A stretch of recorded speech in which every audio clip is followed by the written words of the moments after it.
fortunate to be following John Lewis's luncheon talk. He provided an excellent backdrop for my own talk, which is entitled The Spectral Survey of Near-Earth Asteroids Requiring Low Delta V to Rendezvous. As Dr. Lewis had mentioned in his talk, spectroscopists are having a difficult time keeping up with near-Earth asteroids that are being discovered. There's something on the order of 1,000 known near-Earth asteroids, both large and small.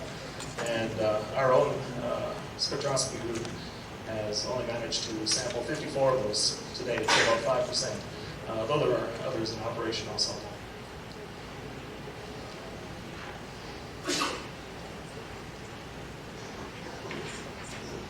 So by way of introduction, I'm a spectroscopist wannabe. I'm a graduate student at the Lunar and Planetary Laboratory, and our research group's primary focus is asteroid and comet spectroscopy in the visible to near-infrared region of the electromagnetic spectrum, from roughly the green to a little beyond what we can see with our naked eye. My advisor's primary research focus is comet spectroscopy. My own interests center on follow-up physical studies of near-Earth asteroids, in particular near-Earth asteroid spectroscopy.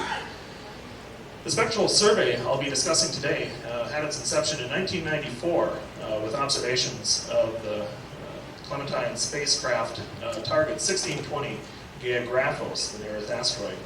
By 1996, when I came on board, became a graduate student, our group had collected spectra of 14 near-Earth asteroids, publishing those results in 1998. And since that time, we've managed to acquire 40 additional near-Earth asteroid spectra. And currently, our data acquisition system is down, but hopefully we'll be back online shortly in the next 3 months or so and be observing regularly. We observe at a medium-sized telescope, the 61-inch telescope, on Mount Bigelow, just north of Tucson. Okay, since, of course, funding for spacecraft is limited, we can only sample or visit a limited number of objects. The only way to conduct a survey or survey the physical parameters of near-Earth asteroids is with ground-based observations. Now there are more than I show on this list, more types of more modes of investigation than this. But some of the primary ones are positional measurements or astrometry. Following the discovery of a near-Earth asteroid, these are necessary in order to secure its orbit. Size and shape estimates can be had from the ground. One method is via radiometry, where the brightness of the object is measured in the visible and near-infrared region of the spectrum, and then via thermal model, size can be derived. Also, radar and occultations can be used for size and shape estimates. The rotational state of the object can be measured from the ground, both its rotational period and its rotational axis via light curve photometry, measuring how the brightness of the object changes over time. You can imagine a potato or my fist, as it's rotating, the cross-sectional area that's presented decreases and increases with rotation. By judging the brightness, the change in brightness, we can determine the rotational period. And finally, the compositional object, the composition of an object can be measured via spectroscopy or spectrophotometry, which is our research group's specialty.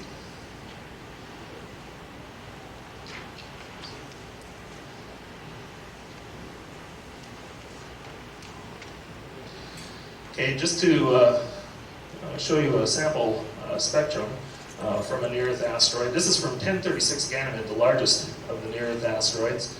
What's plotted here is on the ordinate axis relative reflectance versus on the abscissa wavelength in angstroms. In other words, the brightness of the object as a function of wavelength yields a spectrum for the object. Okay, and from this we can determine via absorption features in the spectrum, such as the one seen here at approximately 10,000 angstroms. The rough composition of that object.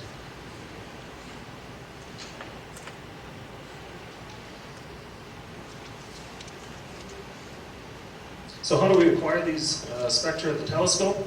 The top diagram is a schematic of our data acquisition system.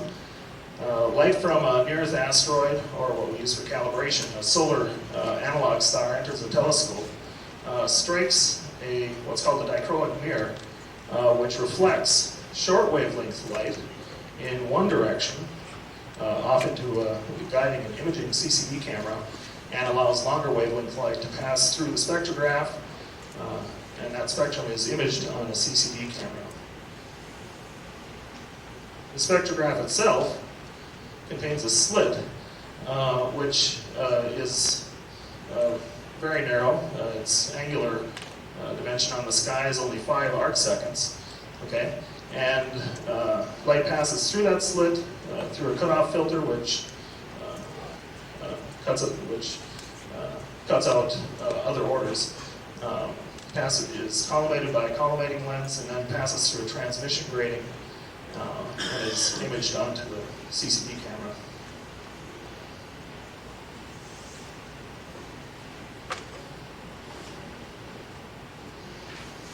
Okay, I'm going to discuss briefly the scientific objectives of our survey.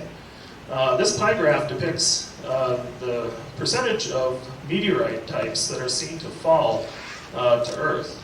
A fall is when an object is observed, a meteor is observed to streak through the sky, is later on retrieved and can be chemically analyzed in the laboratory. And it's found that roughly 80% are of a certain type called the ordinary chondrites. Okay? Now one would assume that spectral analogs for this type of meteorite would be found due to their close proximity in space among the near-Earth asteroids. Well, until recently, this was not the case. And one of our primary objectives is to investigate why that is so.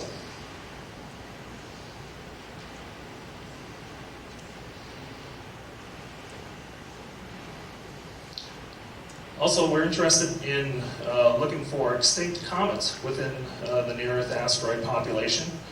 I'm going to try to stay on schedule, so I won't go into all of the details of this graph. It's more for my benefit, I guess. Okay, what's plotted here is basically semi-major axis versus eccentricity, two orbital parameters for the asteroids, which are the dots, and open circles represent comets. Okay? In orbital parameter space, we can differentiate the asteroids roughly with the Tisserand parameter. T equals 3 divides most asteroids from the comet population. Okay, though indicated by blue dots, we do have some asteroids which are in comet-like orbits. One of our primary objectives is to look at those objects and to deduce whether, in fact, they are analogous to comet nuclei spectra.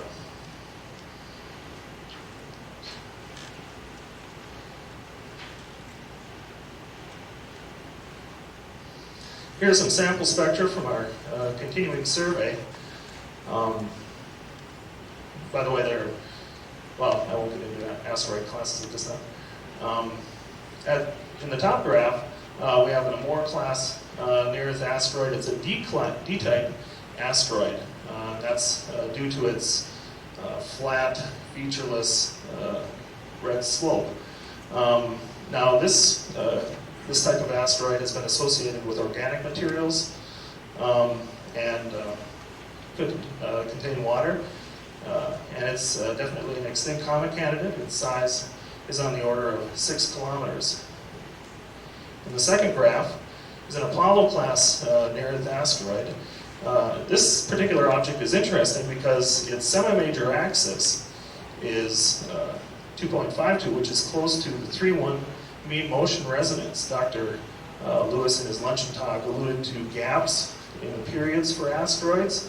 well, those gaps or mean motion resonances are likely sources for asteroids from the main belt. And there's a mechanism by which those objects can be perturbed out of the main belt. Now this is a Q-type asteroid, which is the spectral analog of that most common type of meteorite fall, the ordinary chondrites.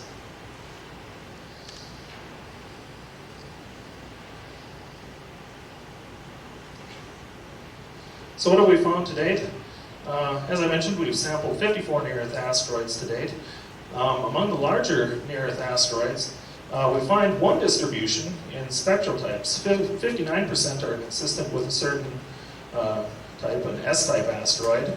22% are associated with types which are most analogous to the meteorites that we see fall.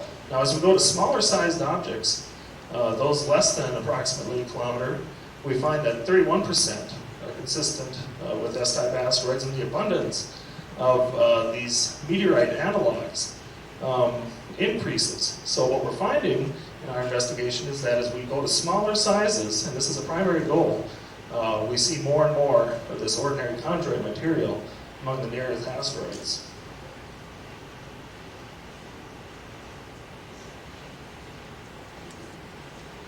So how are we doing to date?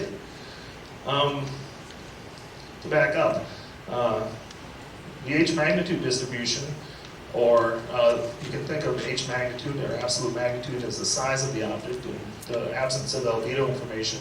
This is our best estimate for the size of these objects. Here's the H magnitude distribution in the top graph of objects in our survey. H magnitude of 18 corresponds to roughly 1 kilometer, and smaller numbers indicate larger sizes. Up top is our H magnitude distribution, and at the bottom, the distribution of presently known near-Earth asteroids.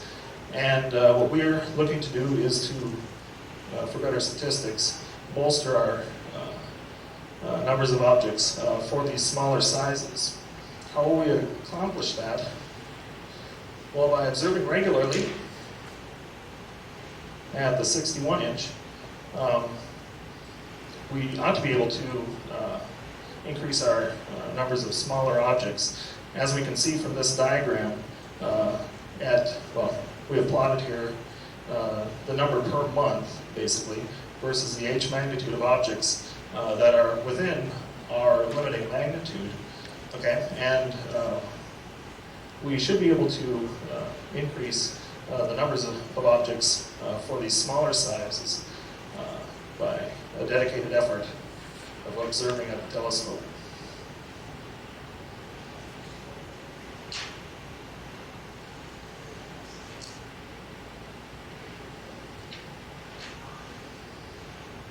Okay, a lot of numbers on this overhead. I don't certainly mean for you to digest all of these, but written into our most recent NASA proposal is that we'll perform ground-based observations in support of spacecraft missions.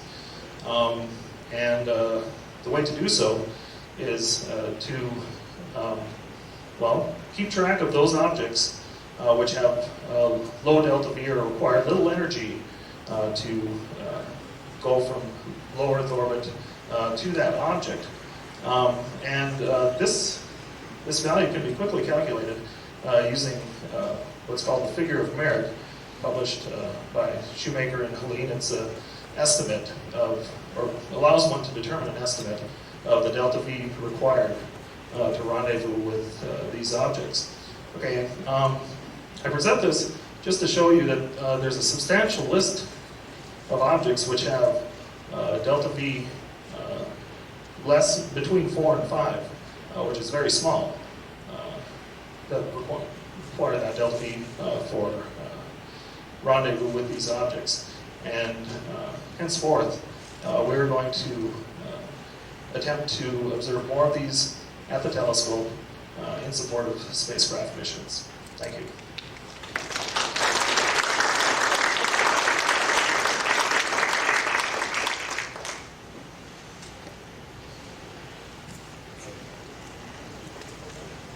questions? Yes. What are the units of those delta V? Pardon? Units. Delta V. The units on delta V were in kilometers per second. Is there a Yes. website to see copies of this? I don't know of a website. You can certainly download the orbital elements from websites. The Minor Planet Center, for instance, allows you to download the orbital elements of all NEAs. And from those orbital elements, one can compute this figure of merit, which can be transferred into a delta V. Now, if you'd like to talk to me after my talk, I do have the paper, this Shoemaker and Helene paper with me, so I can give you that citation. Yes? How many total near-Earth asteroids have there? Okay, to date, there are approximately 1,000 near-Earth asteroids that have been discovered. Now, these are both large and small. The NEA detection groups are targeting the larger asteroids, those a kilometer and larger, but in the process, they're picking up a lot of the smaller objects. Okay, so to back up, roughly 350 on that order of the larger global that could cause a global devastation were they to strike Earth. About 350 of the larger ones have been discovered, and the remainder, 650, are smaller sizes. Are you only spectral survey team right now? Oh, certainly not. Richard Binzel at MIT is conducting a spectral survey. Dave Tholen at Hawaii, as a graduate student, is doing the same. And there are other small groups. So how many of these have been well surveyed spectrally? Well, surprisingly, it's hard to say. I know that Binzel's group has surveyed roughly 100 to 150 near-Earth asteroids. I think Tholen's group, now, Binzel's group is doing spectroscopy. Tholen is doing filter photometry, which is slightly different, but you can determine the composition of the object via that method also. So, You have a good body? just to finish up, he's collected, I think, on the order of 200 spectra. So we do have a good body we have. We've probably sampled, I'm just going to estimate, 20 to 30%, or spectrally sampled 20 to 30% of the near-Earth I asteroids. don't mean to monopolize the, I guess the point I'm kind of getting to is, you guys need some help. You mean in From funding? Yes. funding Oh, and yes. stuff. And you're borrowing space, right? You don't have any dedicated programs. Right. Currently, there is no dedicated physical follow-up program for near-Earth asteroids. This is something we're working towards, certainly, and would like to involve more people in. But yeah, the funding situation currently is such that NASA prefers to fund the near-Earth asteroid detection groups and those that do follow-up positional measurements over physical studies people. As I'm starting to learn, that's just the current situation, and whether that's good or bad is debatable. Yes. I think I blinked and missed something. Do you have something up there that implied that typically different size near-Earth asteroids have different types of composition? Yes, yes, and How did that go? okay, the way that went is we're investigating what's oftentimes called the Q-type conundrum, or this lack of spectral analogs for the most prevalent type of meteorite fall, okay, among the near-Earth asteroids. Okay, now, to date, historically it's been easier to observe the larger objects simply because they're brighter, but with better telescopes, better spectrographs, high quantum efficiency CCDs, so forth, we're able to sample smaller and smaller objects. And what we're finding is that among the large objects, the distribution is different. I broke it up at a kilometer. Among those objects larger than a kilometer, roughly 60% are some other spectral type, which may be related to these ordinary chondrites, and then roughly 20% are related to this most common type of meteorite fall. As we go to the smaller sizes, the numbers increase, the number of spectral types that we see that are analogous to this most common type of meteorite fall increase. Okay. And there's another interesting problem, maybe I'll just pay lip service to it quickly. At about 70 meters, there's this kink in the size-frequency distribution of near-Earth asteroids, meaning that there's an increased abundance as one goes to smaller sizes relative to the size-frequency distribution that's seen for larger objects. And we're hoping to target some of those smallest of the NEAs in order to see if there's some genetic difference in the population. Yes? About how far out can you really take a good measurement, and what's the closest near-Earth asteroid you've been able to detect? Back in 1994, our group detected or took measurements of 1994 ES1, which is, to our knowledge, the smallest solar system body or extraterrestrial body that's been spectroscopically analyzed to date. That object was within, I believe, the Earth-Moon distance at the time. How far we can see these objects depends, of course, on their size. Okay, 1036 Ganymede, I showed you that spectrum, is, I think, on the order of 33 kilometers. I may be wrong there. But it's the largest of NEAs. And that one we were able to follow all the way out to aphelion. It's furthest distance from the sun. Getting some interesting results too, that there might be some temperature dependence to the depth of the 1 mic or the 10,000 angstrom absorption feature that we saw in that spectrum. Since you're observing things in space, that many bodies have a coating of dust or something? Regolith? Yeah. Yes. Bodies that are That's well, yeah, as you go to smaller sized objects, you would expect that there's a point where the body can't retain its regolith.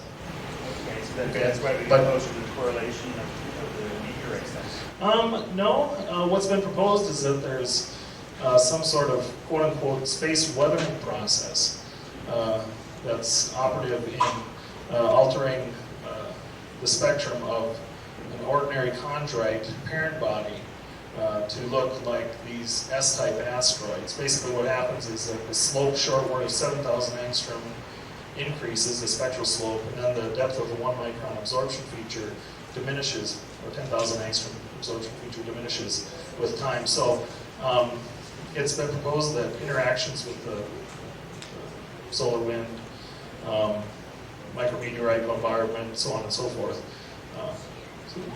change the spectrum of these objects, right?